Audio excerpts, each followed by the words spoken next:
ya se encuentra con nosotros la senadora Paola Holguín. Bienvenida, senadora, al Foro de Chillán 2022. Gracias por su tiempo. Me imagino que su agenda debe estar muy apretada, pero gracias de corazón por participar en el Foro de Chillán 2022. No, muchísimas gracias a ustedes, muchísimas gracias a este foro, al doctor Thomas Evans, a todo el equipo, a cada uno de los conferencistas y a las personas que han estado durante estos 2 días de deliberaciones. Y yo les digo que para mí es un honor porque este es un momento de muchos retos para la región. Muchos países como Cuba, como Venezuela, ya perdieron la democracia, la institucionalidad, el respeto a los derechos humanos, las libertades. Y muchos otros estamos en un gravísimo riesgo. Y por eso es tan esperanzador encontrar eventos como este, promovidos por una entidad que lucha por los valores de la patria, por la familia, por las libertades, por la igualdad ante la ley, por la propiedad privada. Entonces, lo primero es agradecerles de todo corazón permitirme estar en este espacio. Muy bien, y sin más, para aprovechar su tiempo, senadora, la senadora Paola Holguín es senadora de la República de Colombia desde 2014 al 2018, desde 2018 al 2022 y recientemente del 2022 al 2026. Ella es también comunicadora social, periodista de la Universidad Pontificia Bolivariana, egresada de la maestría en estudios políticos con énfasis en economía y desarrollo de la misma universidad, egresada de maestría en seguridad y defensa de la Escuela de Guerra, realizó cursos de estrategia y política de defensa y terrorismo y contra reinsurgencia en el Centro de Estudios de en Washington, curso estratégico de seguridad pública con la Policía Nacional y la Universidad EFIT, docente universitaria, asesora de la Presidencia de la República de Colombia del 2003 al 2008 y del 2009 al 2010, encargada de asuntos de la Embajada de Colombia en México en el año 2008, asesora de la Presidencia de los Estados Unidos Mexicanos del 2011 al 2012, en el 2013 fue consultora de seguridad y defensa y asesora de la Secretaría de Seguridad de Buenos Aires, consultora en temas de seguridad y justicia, conferencista en temas de seguridad y justicia. Senadora, bienvenida al escenario latinoamericano. Este espacio del Foro de Chillán es todo para usted. Muchísimas gracias. Y hoy la invitación era para que habláramos de cómo se legisla desde la oposición. Yo pertenezco al Partido Centro Democrático, un partido fundado y liderado por el expresidente Álvaro Uribe, que va a estar más tarde en este escenario. Nosotros frente a Colombia siempre hemos asumido una posición patriótica que la vamos a mantener y siempre hemos estado convencidos que la derrota electoral no puede llevar a la claudicación de los principios.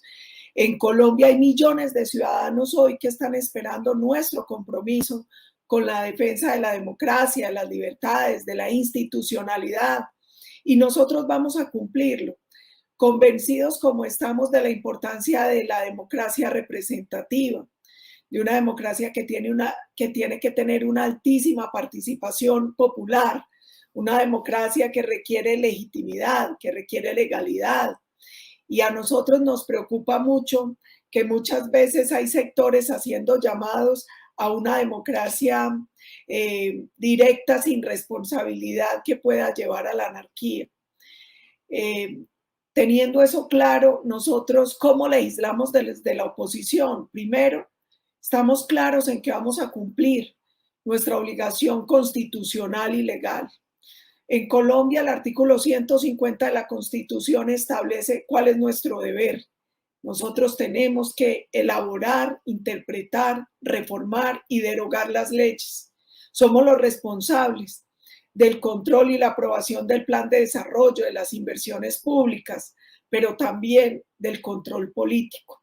Y ahí uno de los elementos que hemos estado discutiendo es la necesidad de tomar el modelo del gabinete en la sombra, que es algo que se utiliza mucho en los regímenes parlamentarios por parte de los partidos de oposición, Nosotros en Colombia tenemos un régimen presidencialista, pero creemos que ese mecanismo nos permite hacer un control mucho más efectivo de cada una de las carteras y de las decisiones que pueda tomar el actual gobierno. Un segundo punto importante para nosotros es, países como Colombia y otros de la región vienen hablando de la diplomacia parlamentaria. Cuando uno analiza lo que pasa en la región, se da cuenta que los partidos progresistas y muchos sectores enemigos de la democracia que la usan para destruirla desde adentro, trabajan en red. Los congresistas y los partidos que tienen afinidad ideológica trabajan juntos, se apoyan. De hecho, presentan proyectos de ley muy similares en los países. De repente, a quienes creemos en la democracia y la libertad nos ha faltado esa capacidad. Tenemos foros, tenemos organismos, organizaciones, pero a veces no hemos estado lo suficientemente articulados y comunicados. Y yo creo que ahí es importante que quienes hacemos este ejercicio de oposición y de defensa de la democracia y la libertad tenemos que trabajar mucho en red. Por eso foros como este son tan importantes, porque nos pone a conversar, a compartir experiencias. A uno le llama la atención ver cómo en América Latina fueron cayendo una a una las democracias bajo el mismo sistema, bajo el mismo modelo, con la misma táctica y la misma estrategia, y pareciera que no tuvimos la capacidad de reaccionar. Y de pronto eso también se debió a la falta de comunicación y de trabajo conjunto. Por eso, un segundo elemento importante es esta llamada diplomacia parlamentaria. Un tercer elemento importante es que nosotros hoy somos minoría en una oposición. Hoy hay un bloque mayoritario del gobierno con partidos que incluso llaman la atención porque no tienen afinidad ideológica con el modelo del gobierno de Colombia. Teniendo en cuenta esa realidad, nosotros también hemos planteado que la oposición legislativa tiene que salir del Congreso, tiene que ir mucho más allá del recinto parlamentario. Se hace imperioso una interlocución mayor entre partidos de oposición, nuestro partido que es oposición, y los ciudadanos, los gremios, la academia, las distintas organizaciones, porque solo así podemos generar un suficiente músculo, suficiente masa crítica para oponernos a los proyectos del gobierno que vayan en contra de los intereses de la nación, que vayan en contra de la democracia, de la libertad y de la institucionalidad. Y somos conscientes también que eso requiere un enorme trabajo en redes. Nosotros no podemos llamarnos a engaños, hoy hay una realidad.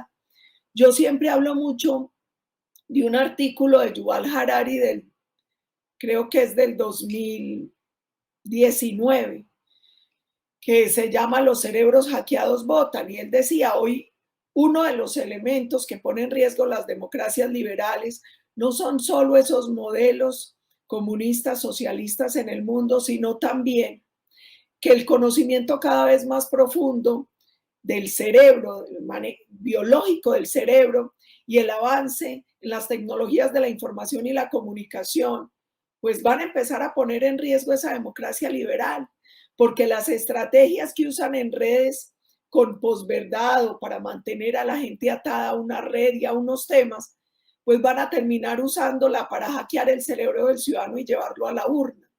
Entonces, este elemento es muy importante. Nosotros tenemos que llevar toda esa oposición, no solo en el Parlamento, sino fuera del Parlamento. Vuelvo y repito, en el diálogo permanente con los ciudadanos, con la academia, con los gremios, con las organizaciones, pero también en ese trabajo en las redes sociales. Hay un cuarto elemento que para nosotros también es muy importante, y es tratar de pasar de la defensiva a la ofensiva parlamentaria. ¿Qué quiere decir eso?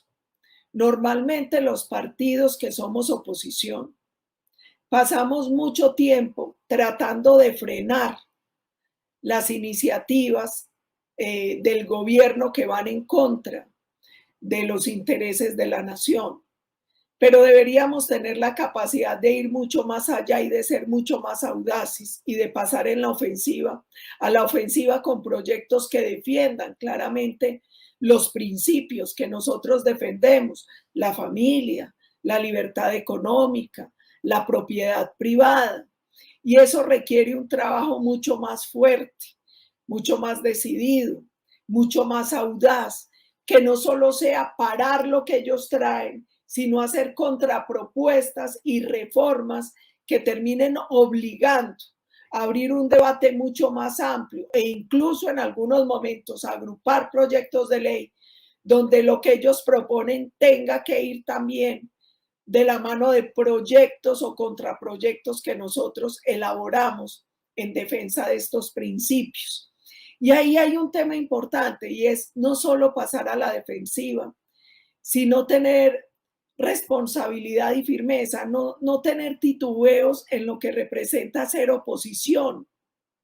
En Colombia existe un estatuto de oposición que es la ley 1909 de 2018. Ese estatuto de oposición entrega una serie de herramientas legales a los partidos que nos declaramos que estamos en oposición. A veces pareciera que quienes hemos sido algunas veces gobiernos nos sentimos un poco vergonzantes con el título de oposición y reclamando los derechos que tenemos como oposición. Nosotros no podemos olvidar que la oposición se tiene que ejercer con firmeza y con responsabilidad porque la oposición es una garantía democrática. Entonces no nos puede dar pena hacer oposición y hacerla con toda la firmeza. Nosotros no somos una oposición cerrera. Nosotros no somos una oposición incendiaria como la que hemos tenido que soportar. Nosotros necesitamos y vamos a ejercer una oposición patriótica, pero no por eso timorata. Y un quinto elemento que yo creo que es muy importante es que el ejercicio de oposición exige liderazgos que dirijan, que den respuesta y que generen esperanza. Porque muchas veces hemos tenido dificultades en América Latina con quienes nos declaramos opositores a regímenes que violan la democracia y las libertades y la institucionalidad, primero porque muchas veces nos dividimos al interior de los partidos o varios partidos que ejercen la oposición. Muchas veces buscamos qué nos separa y no qué nos une. Muchas veces no hemos logrado, hacemos una oposición que es todo el tiempo señalando lo negativo, pero no hemos tenido la capacidad de generar una respuesta y una esperanza, un modelo alternativo. Entonces yo creo que ese es otro tema importante. El liderazgo que tenemos que ejercer los parlamentarios desde la oposición tiene que ser un liderazgo capaz de dirigir a la ciudadanía, capaz de convocar y congregar, capaz de dar respuestas, capaz de generar esperanza sobre un modelo posible, sobre un mejor país posible. Hoy en América Latina todos, en estos procesos que se vienen dando de destrucción de la democracia, enfrentamos tres cosas básicas: la posverdad, el populismo y la polarización. Polarización que es bien particular, porque normalmente quienes quieren destruir la democracia desde adentro señalan de polarizadores a quienes pensamos diferente. En una democracia no se le puede tener miedo al que piensa diferente, hay que tener miedo a quien quiere obligar al unanimismo, porque el unanimismo es propio de las dictaduras. Nosotros sabemos que hoy Colombia tiene dos visiones diametralmente opuestas de país: la que propone Gustavo Petro y la que proponemos nosotros, desde esta oposición patriótica, democrática e inteligente. Desde una oposición que busca, sin radicalismo ideológico, no claudicar en los principios. Nosotros tenemos claro que defendemos y que hay unas líneas rojas que no son negociables. Nosotros tenemos claro que no podemos ser débiles frente a la posverdad y no podemos renunciar a la búsqueda permanente de, digámoslo, una verdad verdadera. Y nosotros no vamos a caer ni podemos caer en el populismo, pero no podemos abandonar el permanente diálogo popular. Entonces, principios sin radicalismo ideológico, lucha por la verdad sin debilidad frente a la posverdad y diálogo popular permanente sin populismo. Esa es la forma de atacar esos tres males que están debilitando la democracia en América Latina. Y ahora decíamos, y bueno, cómo generar esperanza y cómo los parlamentarios desde la oposición podemos generar un modelo que dé respuesta y que sea atractivo para los ciudadanos. A nosotros en este siglo nos ha tratado de llevar al debate entre una dicotomía, o el liberalismo de base individualista o el colectivismo. Y yo creo que la respuesta frente a esos dos es el bien común. El bien común ayuda a superar todas las dicotomías, porque el bien común nos enseña que no existe ninguna oposición real entre el bien particular y el bien común. Por el contrario, son complementarias.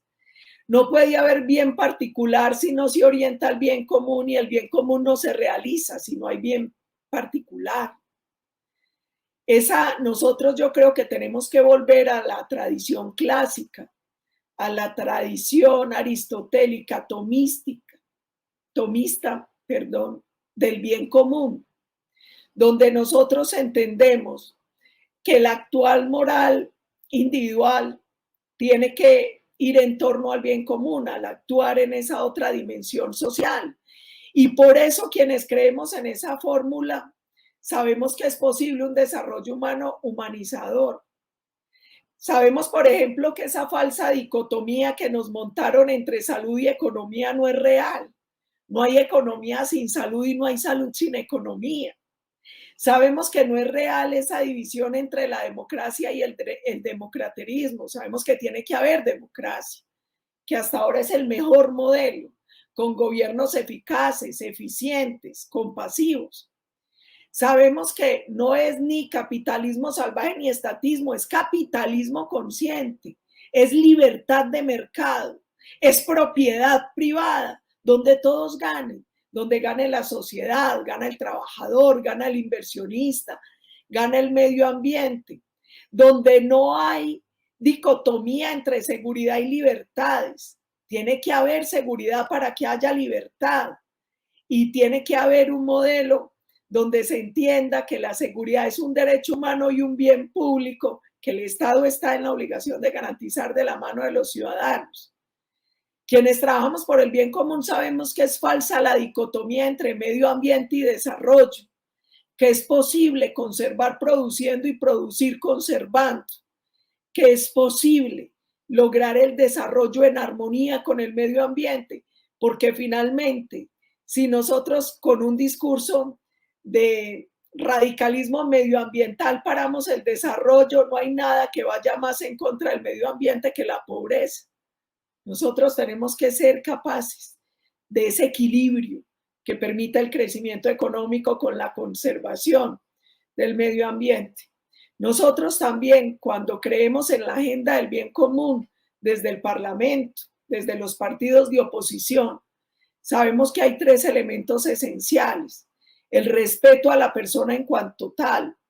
Y ahí a uno le llama la atención que muchas de las organizaciones y los organismos internacionales de derechos humanos callen frente a las flagrantes violaciones de regímenes como el cubano, el de Nicaragua, el de Venezuela y tantos otros contra los derechos humanos, que pareciera que cuando hablan de compasión y misericordia es hacia el victimario y no hacia las víctimas.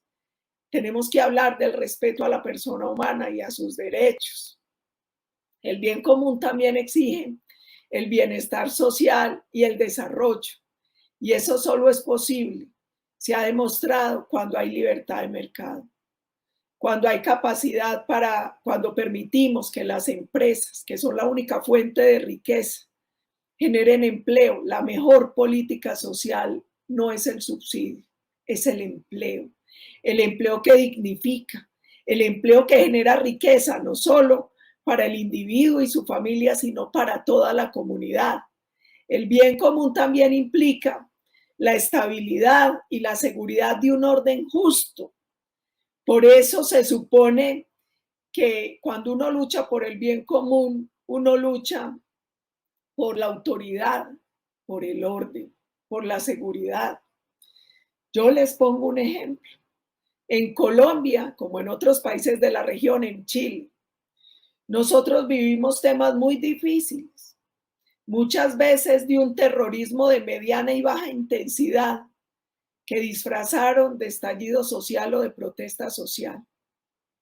La protesta social pacífica es un derecho en una democracia, pero la violencia, el vandalismo y el terrorismo no.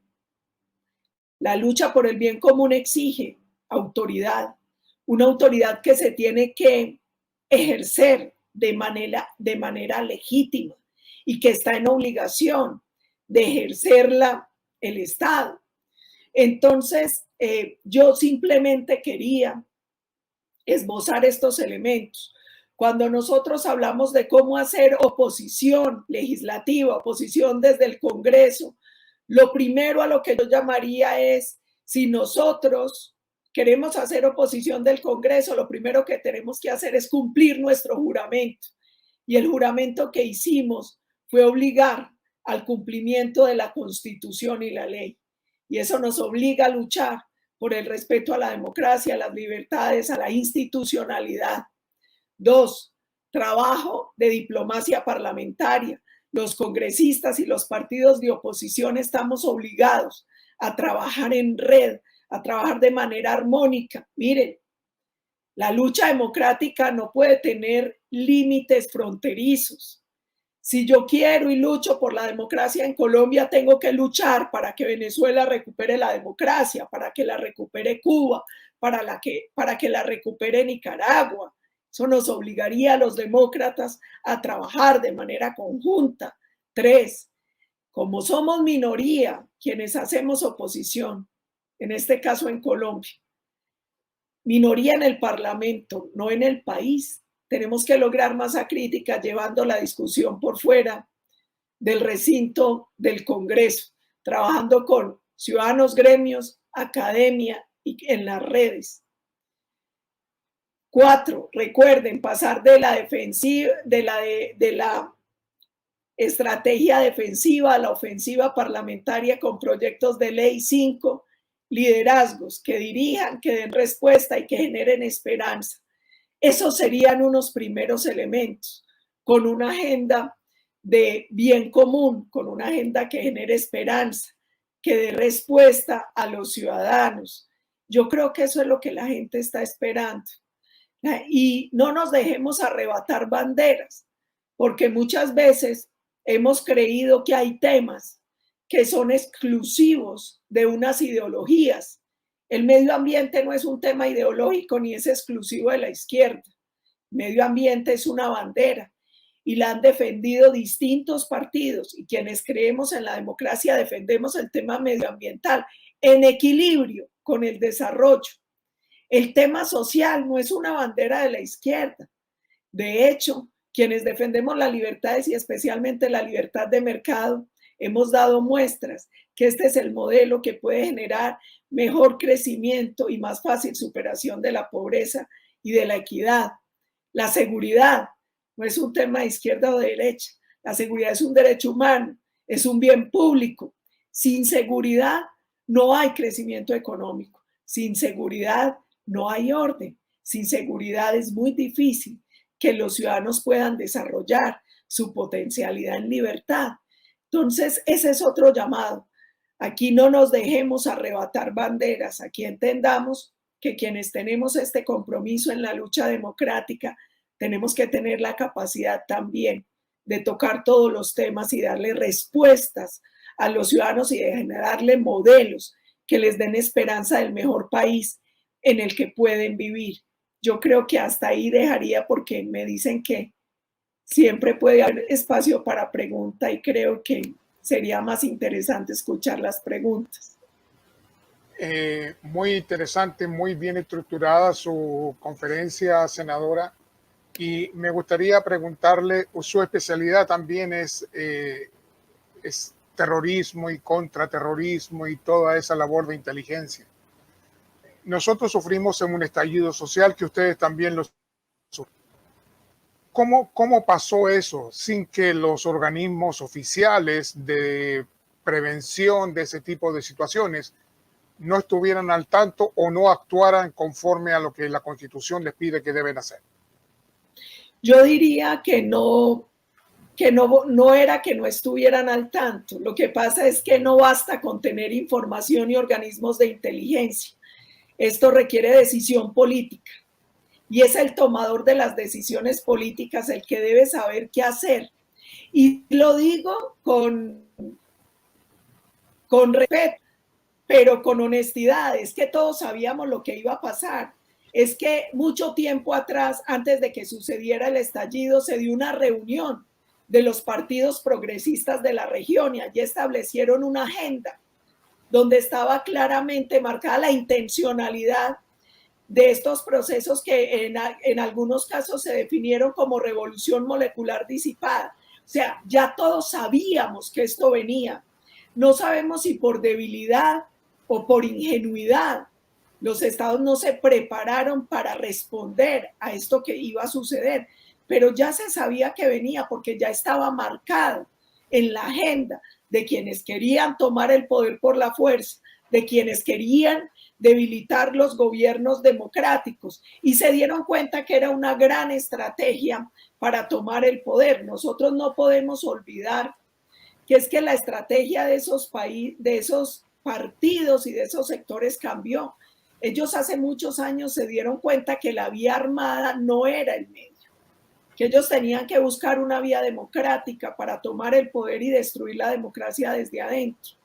Y en los últimos años vieron que una de las herramientas importantes para esto era este tipo de estallido social, donde además, en el caso de Colombia, se pudo demostrar a través de la Fiscalía y las investigaciones que hubo infiltraciones de estructuras criminales y financiación. Pero además, por ejemplo, muchas de las cosas que sucedieron se orquestaron a través de las redes sociales y a través de granjas de bots que operaba desde otros países, como China, como Rusia, como desde Argentina, desde muchos otros. Entonces, miren, no basta tener la información, también hay que tener el coraje para tomar las decisiones que se tienen que tomar a la hora de enfrentar este tipo de amenazas para la democracia. Y ese coraje descansa en la autoridad del presidente de la República. Siempre descansa en la autoridad de los presidentes que son comandante y jefe supremo de las fuerzas militares y de policía. Claro, pero no actuaron de acuerdo a lo que se esperaba que actuaran. En Chile por lo menos y en Colombia. Aquí hay una cosa en la que yo tengo que ser muy clara y es, lamentablemente, yo cuando les decía el debate entre democracia y democraterismo, es que a veces los demócratas pecamos de tibieza. Cuando uno enfrenta el crimen y enfrenta el terrorismo, lo tiene que enfrentar con todas las herramientas del Estado, con toda la firmeza. En Chile, en Colombia. Colombia ha tenido una tradición de una fuerza pública civilista, una fuerza pública que siempre ha actuado con apego a la Constitución y a la ley, con respeto a los derechos humanos. Y una fuerza pública que lamentablemente muchas veces ha estado atada, porque quienes son los comandantes en jefe, pues son los que determinan cómo actúa esa fuerza. Yo recuerdo mucho, por ejemplo, en la época de la seguridad democrática del expresidente Uribe, nosotros logramos devolver la seguridad a Colombia, reducir los delitos de mayor impacto, con los mismos soldados y policías que habían tenido todos los presidentes. pero con un comandante en jefe diferente. Paola, una consulta, una última consulta, y ya estamos casi en el tiempo.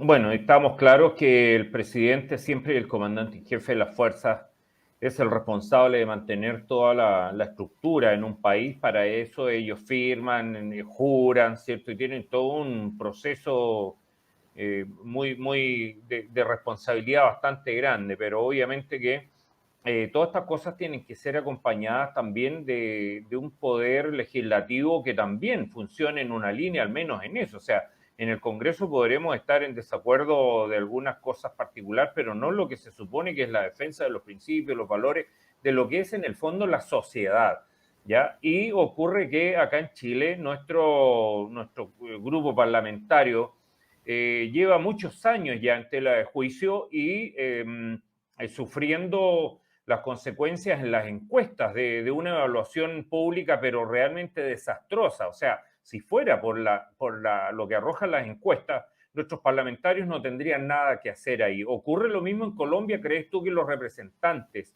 de la gente de orden en Colombia también están con un problema con sus representantes? Aquí hay una cosa importante, y es que en toda la región, quienes quieren acabar la democracia, la libertad y la institucionalidad han hecho enormes campañas de desprestigio contra todas las instituciones, contra la fuerza pública, contra el Congreso, contra la justicia, algunas veces con razón y otras sin razón, pero es que finalmente a ellos les sirve desinstitucionalizar los países. Entonces yo creo que ahí es importante que los congresistas luchemos para recuperar la confianza del ciudadano en la institucionalidad y en el Parlamento como institución. Pero eso también requiere firmeza, porque uno también encuentra muchas veces que los partidos, por contratos, por puestos, en esa corruptela, terminan plegados y entregados al gobierno de turno. Entonces, si nosotros queremos que el ciudadano vuelva a confiar en el Congreso, pues el Congreso tiene que estar a la altura, con la firmeza, con los principios y con la labor que exige una democracia y la defensa de esa democracia y las instituciones. Usted lo decía, uno no entiende cómo partidos que han estado comprometidos con unos principios terminan entregándolos para entrar a formar parte de gobiernos con una ideología contraria solo para mantenerse en el poder. Yo creo que hay temas que no son negociables, y en eso los congresistas tenemos la obligación de dar ejemplo. Senadora, aquí hay un comentario que se pegó en las redes sociales y me gustaría, ¿lo alcanza a leer? No, cuénteme.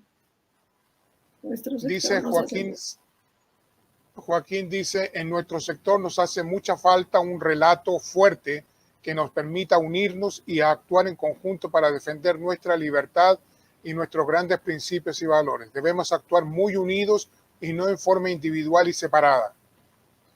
Totalmente. Sí. Totalmente de acuerdo con Joaquín, y era un poco lo que yo decía ahora. Uno encuentra que todos los partidos y las organizaciones que son contrarias a la democracia actúan en bloque, actúan en conjunto, presentan proyectos de ley parecidos en todos los países, se ayudan mutuamente y tienen un relato. Nosotros tenemos que construir un relato, pero no solo un relato desde la razón, sino desde la emoción. Esto también es una batalla cultural y es una batalla que requiere audacia, que requiere capacidad de comunicación y capacidad de conexión con el ciudadano.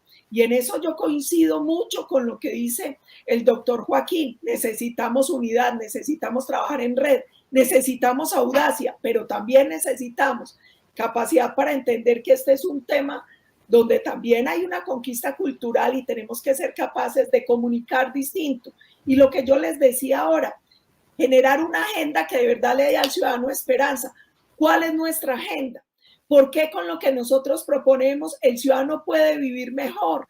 ¿Por qué con la propuesta nuestra María puede sacar a sus hijos adelante para que superen la pobreza, para que vivan con oportunidades? Tenemos que ser capaces de llevar ese relato al corazón del ciudadano, conectarlo con las necesidades de nuestros ciudadanos. y entender también lo que yo les decía ahora, que hoy hay unos nuevos medios de comunicación, unas nuevas formas de comunicación, y si nosotros no las entendemos y no actuamos allí, pues nunca vamos a equilibrar la cancha para competirle a los enemigos de la democracia y la libertad. Finalmente, senadora, me gustaría conocer su opinión acerca de los procesos de paz. ¿Han funcionado? ¿Son una mentira? ¿Son falsos? ¿Son algo concreto? ¿Han logrado realmente construir la paz en Colombia? Los procesos de paz son una estrategia de guerra. Normalmente las estructuras criminales usan los procesos de paz para fortalecerse, para reorganizarse, no para pacificar el país. Yo he dicho varias cosas. La primera, lo que se ha dado en Colombia son procesos de desmovilización y desarme de estructuras criminales. Engañan a los ciudadanos cuando le hablan de procesos de paz, porque estos procesos no traen paz. De hecho, por eso yo creo en procesos como el del expresidente Uribe. El expresidente Uribe es el que ha logrado esas crímenes en Colombia. Logró desmovilizar 53.000 personas que estaban en armas de estructuras guerrilleras y paramilitares a través de una ley de justicia y paz, donde los criminales se sometieron al Estado. Normalmente en Colombia en los procesos de paz pasa todo lo contrario. El Estado se somete a los criminales con un tema gravísimo, y es que son procesos donde ha reinado la impunidad y la revictimización de las víctimas, donde lo que se ha dado es una serie de concesiones para que los criminales contribuyan a la destrucción del país y de la democracia. Mire, el proceso que acabamos de ver con la FARC tiene 10 guerrilleros responsables, muchos de crímenes atroces y de lesa humanidad, legislando en el Congreso sin pagar un solo día de cárcel. Ha llevado a un crecimiento exponencial de los cultivos de coca en Colombia. Hoy tenemos más de 200.000 hectáreas. Ha llevado al fortalecimiento del partido de la FARC, que hoy se llama Comunes, porque tienen mayor financiación que cualquier partido en Colombia. Entonces, yo soy opositora a que hagamos procesos de paz donde el Estado se arrodilla ante el crimen. Nosotros lo que tenemos que hacer es procesos de sometimiento a la justicia de estructuras criminales que de verdad permitan desestructurarlas y que no se conviertan en puertas giratorias. Les voy a poner este último ejemplo. Alias Otoniel, que es el jefe máximo del Clan del Golfo, una estructura narcotraficante en Colombia que hace poco fue extraditado. Fue guerrillero y paramilitar. Entonces, están en unas estructuras criminales, se someten en un proceso de paz, reciben beneficios, reinciden y se van a otra estructura criminal y no acaba la puerta giratoria.